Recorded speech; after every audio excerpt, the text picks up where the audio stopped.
నాన్న, ఒక జీవిత సత్యం ఒకటి చెప్తాను, బాగా వినిపించుకోండి. కొంతమంది అంటూ ఉంటారు, లేదా వింటూ ఉంటాం మనం, కర్మ ఎవరిని విడిచిపెట్టదని.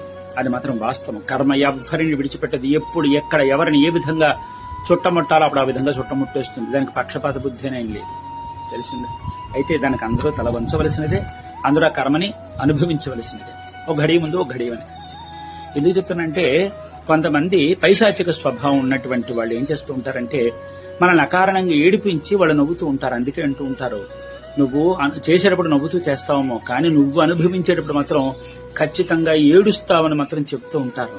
అంటే ఎందుకు చెప్తానంటే, కొంతమంది అకారణంగా పాపం వాళ్ళ మీద ఎంతో విశ్వాసం పెట్టుకున్నటువంటి వాళ్ళని మానసిక క్షోభకు గురి చేసి, అబద్ధాలాడి మోసాలు చేసి వాళ్ళని చిత్రహింసలకు గురి చేస్తూ ఉంటారు, మానసిక క్షోభను గురి చేస్తూ ఉంటారు, తెలిసిందా. అలాంటి వాళ్ళు పాపం వీళ్ళు బాధపడుతూ ఉంటారు, ఇదేమిటి మమ్మల్ని ఈ విధంగా మానసిక క్షోభకు గురి చేస్తున్నారు.